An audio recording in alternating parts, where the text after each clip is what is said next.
కథలంటే ఇష్టపడేటువంటి పిల్లలందరికీ శుభాశీస్సులు. ఈరోజు శ్రీ చెన్నూరు సుదర్శన మావయ్య గారు రచించిన రామచిలుక చిన్నపిల్లల కథల సంపుటి నుండి మీరు వినబోయే 16వ కథ వికాసం. విందాము మరి. వికాసం అంటే వికసించడం. మరి ఈ కథకు ఆ పేరు పెట్టడానికి ముఖ్య కారణం ఏమిటో మనం తెలుసుకుంటూ ముందుకెళ్దాం. పూర్వం ఒక పల్లెటూళ్ళలో సాయమ్మ, ఆమె మనవడు మల్లేశం పూరి గుడిసెలో నివసించేవారు. మల్లేశం బాల్యంలోనే తల్లిదండ్రులు కాలం చేయడంతో సాయమ్మ చేతిలో గారాబంగా పెరిగాడు. మల్లేశం దాదాపు పెళ్ళిడికి వచ్చాడు కానీ బుద్ధి ఏమాత్రం వికసించలేదు. చిన్నపిల్లలతో కలిసి చిర్రగోనే గోళీలాటలు ఆడుకోవడమే సరిపోతోంది వాడికి. పెళ్లి చేస్తే బాగుపడతాడేమోనని ప్రయత్నించింది సాయమ్మ. పిల్లనివ్వడానికి ఎవ్వరూ ముందుకు రాలేదు.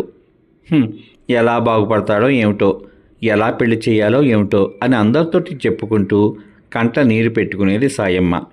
ఒకరోజు ఉదయమే మల్లేశం లేచేసరికి సాయమ్మ కాలుకు చేతికి పాత చీర అంచులు చీల్చి కట్టిన పట్టీలు, వాటిపై పసుపు అద్దిన రక్తపు మరకలు అట్టకట్టి ఉన్నాయి. వాటిని చూడగానే బెంబేలెత్తిపోయాడు మల్లేశం. అమ్మమ్మ, ఏమైంది అంటూ గజగజ వణుకుతూ అడిగాడు. రాత్రి అవతలికి పోతే జారిపడ్డాన్రా. పక్కింటి ప్రేమీలు వచ్చి పట్టీలు కట్టింది. కాలు కింద పెట్ట రావడం లేదురా అయ్యా, చెయ్యి లేవడం లేదు అంటూ ఏడవసాగింది. అయ్యో, ఇప్పుడెలా? నాకు ఆకలిగా ఉంది అంటూ బిక్కమొహం వేశాడు మల్లేశం. నేను చెప్పినట్టు చెయ్యి అంటూ మంచంలో పడుకునే బతిమాలింది సాయమ్మ. ఆకలికి తట్టుకోలేక మల్లేశం ఒప్పుకోక తప్పలేదు. అన్నం వండే విధానం చెబుతుంటే నానా తంటాలు పడుతూ చేతులు కాల్చుకుంటూ పొయ్యి నుండి వచ్చే పొగతో కంటి నీళ్లు భరిస్తూ అన్నం వండాడు మల్లేశం. సాయమ్మకు జాలి వేసింది, కానీ తప్పదని గుండె నిబ్బరం చేసుకున్నది.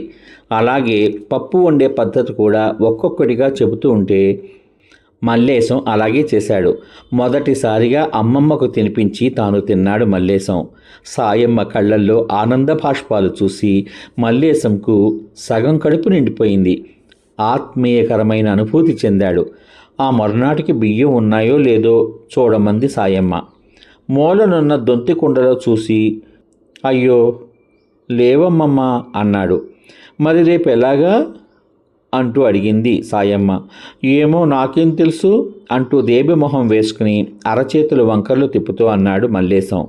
మరి మనకి ఆకలేస్తుంది కదా, అందుకే బియ్యం షావుకారు కొట్టులో కొనుక్కోవాలంటే డబ్బులు కావాలి. మరి డబ్బు ఎలాగా అని మళ్ళీ ప్రశ్నించింది. నాకు తెలియదమ్మమ్మా అన్నట్టుగా పెదవి విరిచాడు మల్లేశం.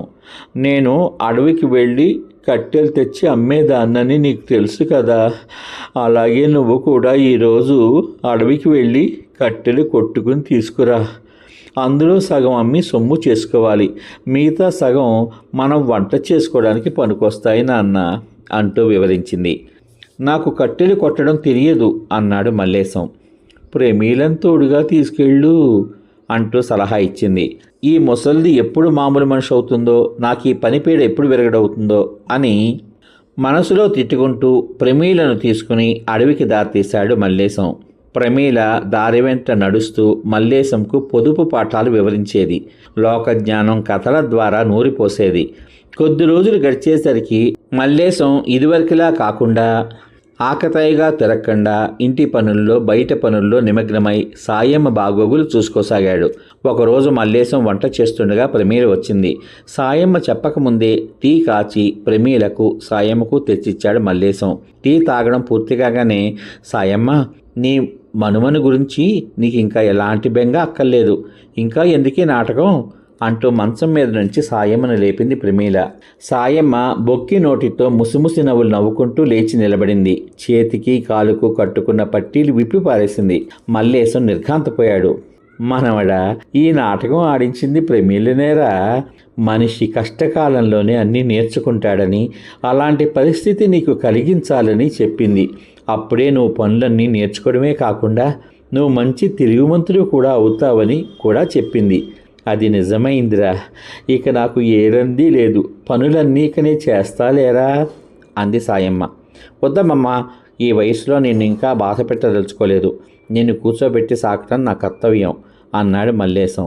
ఎంతో మానసిక పరిపక్వత చెందిన మాటలతో పరవశించిపోయింది సాయమ్మ. సాయమ్మ, నువ్వు ఇదివరకు కోరినట్లు ఇప్పుడు మల్లేశంను మనువాడడం నాకు ఇష్టమే అంటూ సిగ్గు మొగ్గయింది ప్రమీల. మల్లేశంను చూస్తూ కళ్ళతో సైగ చేసింది. దానిని అర్థం చేసుకున్న మల్లేశం ప్రమీలతో కలిసి సాయమ్మ కాళ్లకు మొక్కాడు. సాయమ్మ సంభ్రమాశ్చర్యాలతో మగవాని బుద్ధి వికాసానికైనా వినాశనానికైనా ఆడదే మూల కారణం అని చిరునవ్వు నవ్వుకుంటూ ఆ జంటను మనసారా దీవించింది. సమాప్తం. ఇంతవరకు మీరు శ్రీ చెన్నూరు సుదర్శన్ మావయ్య గారు రచించిన వికాసం అన్న కథ విన్నారు. ఈ కథ gotelugu.comలో 26 జూన్ 2020 gotelugu.com సంచికలో ప్రచురితం. తరువాయి భాగంలో శ్రీ చెన్నూరు సుదర్శన్ మావయ్య గారు రచించిన 17వ కథ కప్పల పెళ్ళి విందాం. అంతవరకు సర్వే జనా సుఖినో భవంతు. శుభమస్తు. స్వస్తి.